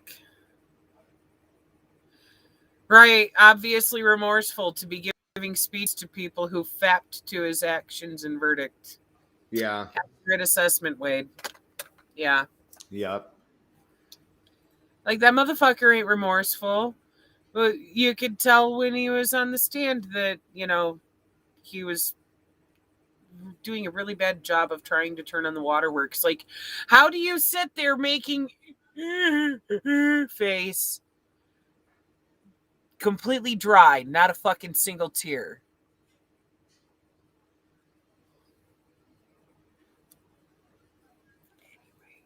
Yeah, I don't know. That's really all I got for tonight. We're a little over an hour and a half now anyway. Oh, wow, really? Yeah, I know, right? I don't know how it took us that long to get through those, 3 topics, 4 topics? Oh, my God, right? Because we have a lot of bitching to do about them. God damn it. This is true. This is true. Because they're all fucking infuriating. James clarified, no piece of turd that killed people and got away with it. And I mean, that's still putting it pretty nicely. So should we start calling him E. coli? Wade, he was thrilled to play Call of Duty Boogaloo Bushwhack. Oh, God. Fuck. Wade, Fuck. you're so fun. You're so fun. Fuck. You are. But fuck. So's James, but between the two of you, Jesus Christ. Right. At least you do find the lighter side to the shit we're talking about. Fucking. Well, yeah, I mean, to quote Shitting Hawkeye house. Pierce from MASH, I mean, if your options are to laugh or scream, I'd rather choose laugh. I like that, James. Shitting house. Shitting house. So I want to circle back to the people homeless people occupying empty apartments in Berlin. Yes, and, we need some good news. Obviously, we already watched the video, but I guess what I wanted to talk about in that regard is, well, A, I don't think that they should have left when the cops showed up. But B, we can do that everywhere. Adverse possession laws. Most major cities have them. Find a building that's empty and dilapidated. Start working on it, and you can probably get it for the amount of the taxes. Which, if it's a dilapidated building, is not going to be much. Right. Not much at all. And they would much rather see somebody in there improving the property and building a potential for there to be a tax base to be fucking collected from it than to just have it sit empty. Snatch that shit up. Oh, God, Wade. God damn it. God damn it. This is what we deal with. This is. Wade said somebody.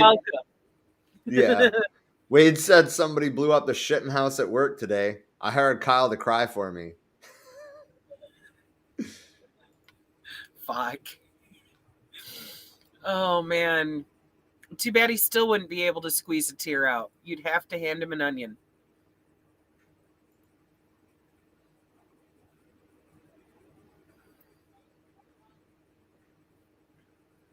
Hold on. Do you have something to share? I do. Right. Notice the dry face. The completely dry face. The feel bad for me look with a completely dry face. You know why? Because he Doesn't he look like Eric Cartman, though? Ew, God, he really does. But he doesn't have feelings for other people, only for himself. Okay? If that's not clear enough from that fucking screen share right there versus him walking in, getting standing ovation, and being all fucking boogaloo, proud boy, dumb fuck for the fucking Turning Point USA fucks. Hello, he does not feel bad. He doesn't. He doesn't give a shit that he ended lives that day and fucking permanently affected another one. He doesn't care. He doesn't fucking care because it didn't affect him. He only felt bad for himself because I had to sit on a stand and be questioned about the people I murdered. How dare you make me do such difficult things like talk about the people I murdered? Fucking piece of shit. Yeah.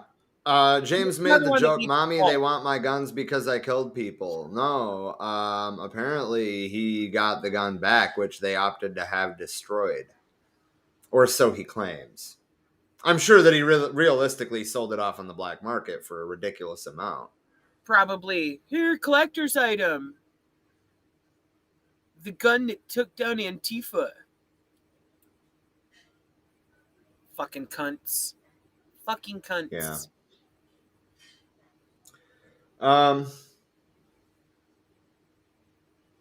I'm not sure if we're gonna have a theory stream on Thursday. We might, but it might be late, or it might be next week. Never To be know. honest, I don't know. We kind of need a fucking break right now. Just a little. Just a little bit. a little bit. That being said, I'm not sure if Mako is doing his stream tomorrow. I know that his latest blog piece is about the Seminole Uprising. And I know that he's got a lot to say. It's the week of the Seminole Uprising. I know that he's got a lot to say about it. So I hope that he is going to be going live tomorrow.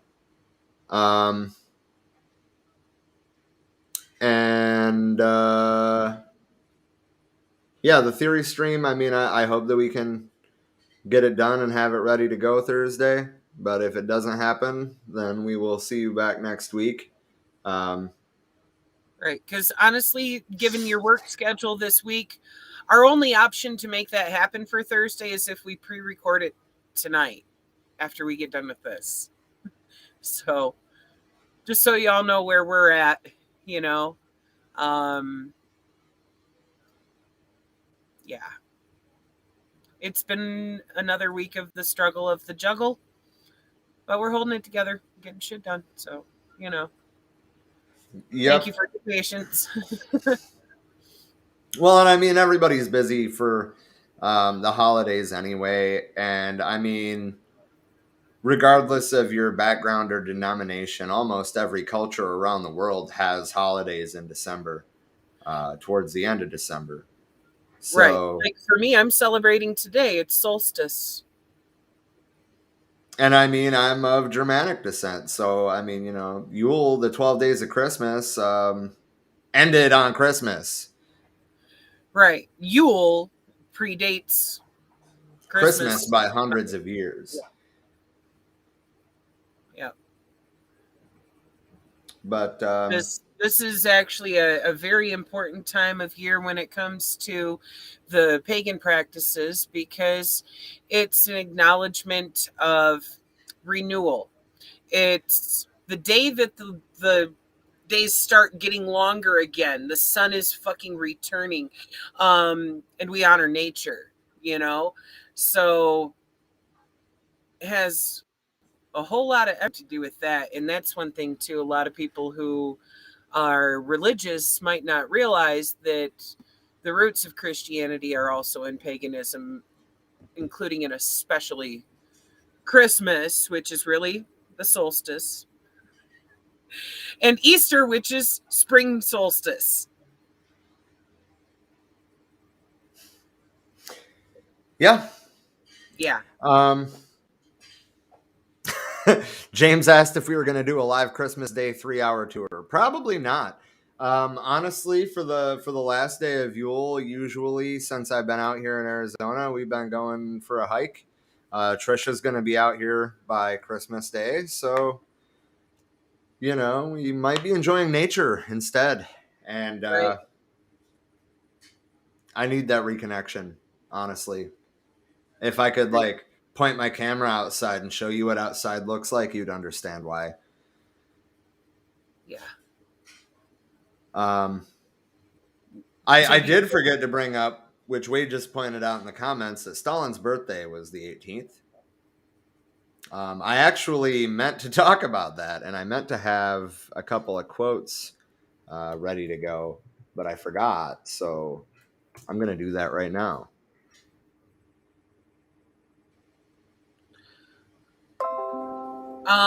Natalie asked if McCall will be streaming Facebook or Zoom or both. We've been showing him how to use Restream so that he can hop right on here where it'll kick out to Facebook, YouTube, the whole 9 yards and stuff. So actually, I'm not sure if McCo's still here or not, but if so, let's talk after we get done with this so we can figure some stuff out. Because but if he is using our Restream, it'll be going the same destinations that ours does, plus his should be, assuming that it's set up. And he's got his own personal YouTube. He's got the Elahi Spirit Runners All Turtle Island page, as well as the For We Are Many page, the Left Signal Boost page, the For We Are Many podcast Twitch, and the For We Are Many podcast YouTube. Yes. And McCall, if you are still here, if you do need help with that, let us know. Because if so, then that would also need to be probably pre-recorded tonight, because I might... Well, actually, I should be to your house. Well, assuming that he remembers how to get through Restream, he shouldn't need you to be there for it, unless he wants you to be there for it. I mean, that'd be cool. Right. I will be at work until he's at least halfway through it, maybe done with it. I don't know. Depends on how long of a conversation he wants to have about it. But either way, I will be at work until at least an hour after he's gone live. Yeah. So, in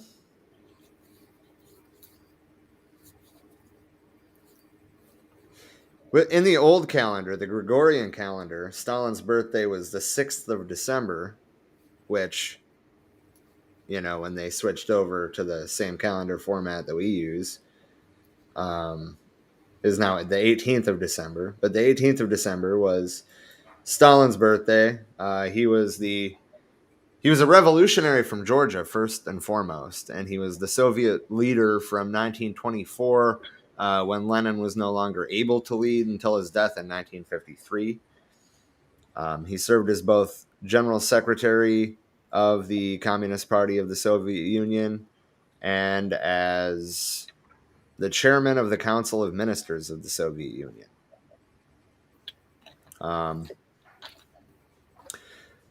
He wrote a bunch of books, and he really kind of streamlined a lot of Marxist thoughts, Leninist thoughts. He wrote several books, but I'm going to give you 4. Dialectical and Historical Materialism. One of these days, we're going to have the balls to read this on the air and not give a fuck about the trolls. And it's not going to be far away. Right.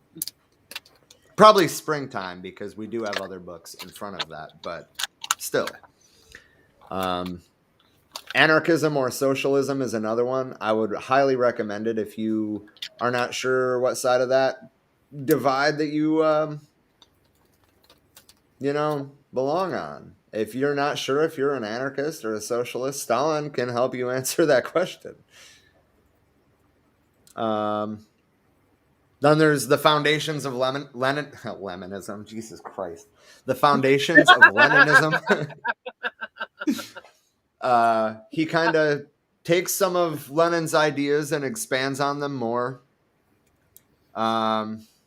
versus Leminism, where every direct action is making lemonade.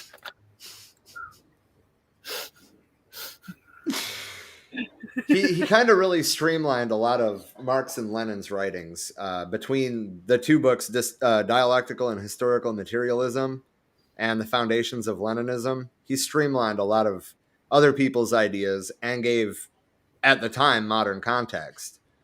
You know, like they were learning from Lenin's theory being practiced in reality, you know, what needed to be done and how. And that's kind of what that's talking about. And then there was also the fourth one I wanted to mention was Marxism and the National and Colonial Question. Talks about colonialism, talks about nationalism, and it talks about how Marxism relates to the two. I mean, ultimately, Marxism is an anti-colonial approach, and ultimately internationalist in approach. So again, he lays that out a lot deeper than that. But he uses a lot easier language than Marx did, or Engels did, or Lenin did, even.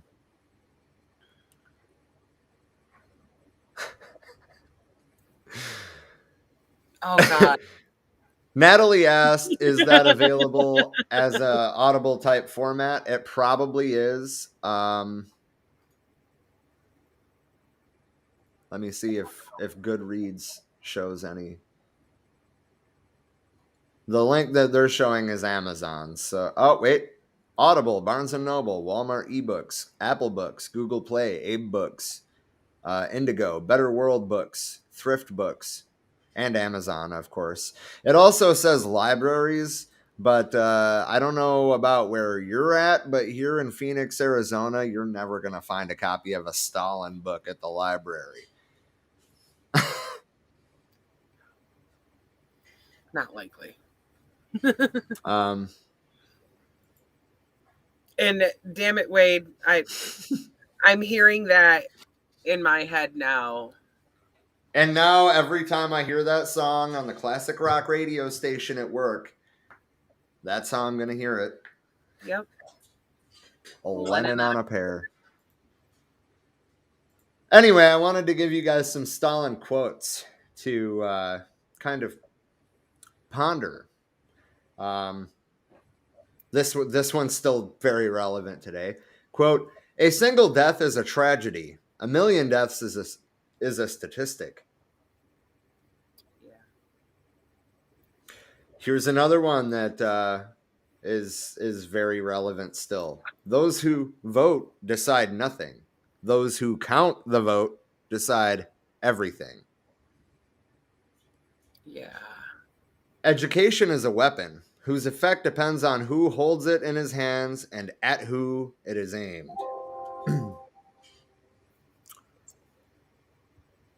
This creature softened my heart of stone. She died, and with her died my last warm feelings for humanity. I think that that's a feeling that everybody can relate to, right? Yeah. Indeed. I mean, it is what it is. I don't know. History has shown there are no invincible armies. And I believe that at the time he was saying that about Nazi Germany. This one might be edgy. Death is the solution to all problems. No man, no problem. Damn, Stalin, almost cutting yourself with all that edge. Shit. No, this one's good, though. I believe in only one thing, the power of human will. Nice. Or this one. You cannot, and I mean, Mao made a whole rant based on this one quote from Stalin, and you may recognize it. You cannot make a revolution with silk gloves. Yep.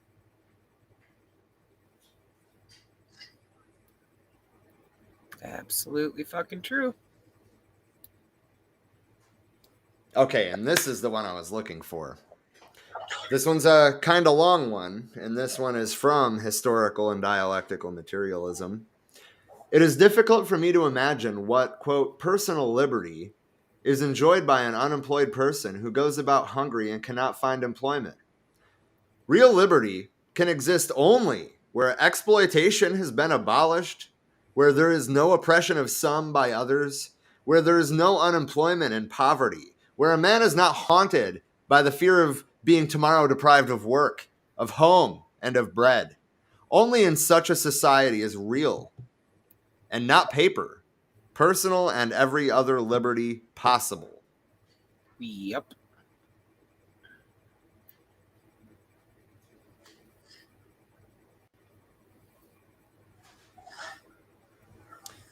This one might also, sound like it was echoed by Mao because it was. The only real power comes out of a long rifle. Yep. And was also repeated again by the Black Panther Party. Mm-hmm.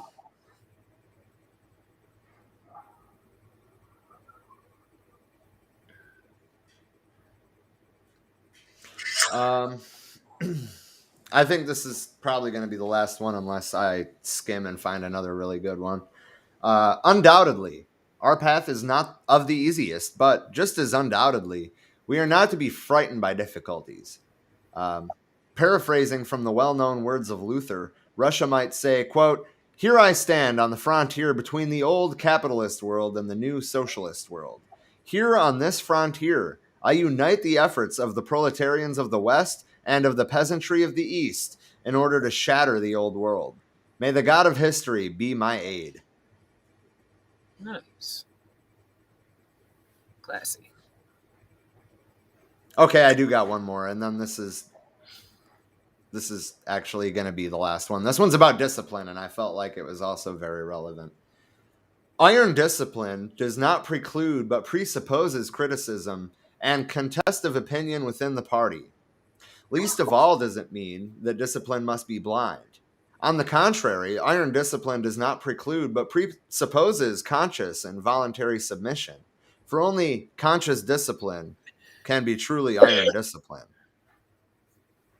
You have to be conscious of your discipline. You can't just be blind disciplinarian. Yep. That and discipline also starts with yourself. It's called self-critiquing, which is definitely something you should be doing if you're in a position of disciplinarian of anyone else. You should start there before you address anything with any fucking buddy else. Address yourself. Make sure you're coming correct before you even try to correct anyone else. Wade, I think that's more or less where we all agree. I'm not sure which one you wanted me to repeat, but I already closed the window. But those quotes just came from goodreads.com. They have like 4 pages of them. That was all from the first page. But I was looking for a couple specific ones that I found, so I didn't need to go any further than the first page. But I mean, I think that much like we used to in the old days, we used to read a few quotations from Chairman Mao in each episode. I think I want to, for the next couple of weeks, do that with Stalin, so we can kind of like see that he was just a man. He wasn't some murderous fucking dictator like Mussolini, like we always try, like anti-communist propaganda tries to paint him. And no, Right. that doesn't mean that we think he was perfect either. But Right. He wasn't this fucking horrendously evil fucking person like what. I think her battery just died.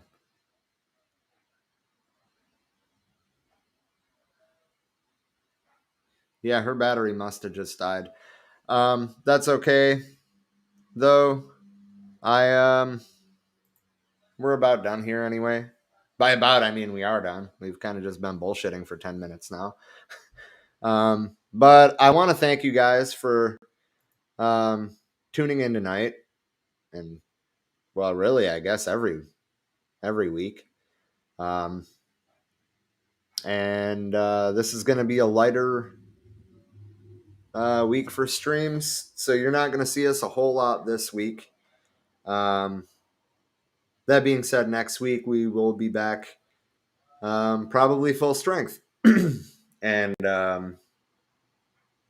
if Mako is going to be going live tomorrow to talk about the Seminole Uprising, I hope to see most of you in the comments. I certainly will be watching after I get out of work. And our next theory piece, if it is Thursday, I believe that it's going to be Soul on Ice. Hold on, let me pull up the podcast real quick so I can see.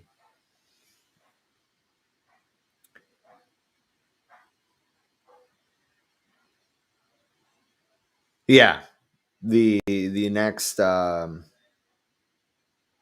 theory piece is going to be Eldridge Cleaver's Soul on Ice. We're going to be talking about his thoughts on the assassination of Malcolm X. I really hope that we can get it up for Thursday. But yeah, Natalie said it's hard to separate the truth from all the abundance of propaganda surrounding Stalin. Wonder why that is. I forget who it was, but somebody told me about a year ago that Stalin is one of the potentially biggest contributors to Marxist-Leninist thought, period, right? And that's why they try to paint him, just like Mao, they try to paint both of them as these evil fucking imperial type dictators that'll just kill anybody for any reason. While, you know, they really fucking split hairs and argued semantics to make it look like communism killed 100 million people in 100 years. But the facts are that capitalism kills that every 5 to 10. Every 5 to 10. So we don't talk about that. It's all propaganda. Wonder why that is. It's because they don't want us to learn from Stalin. They don't want us to learn from Mao.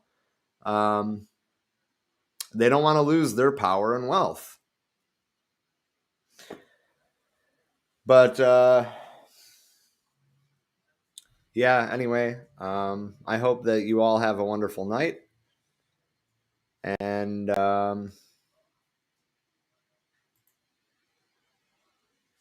I will see you either Thursday or next Tuesday.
Bullshit, he's unemployment.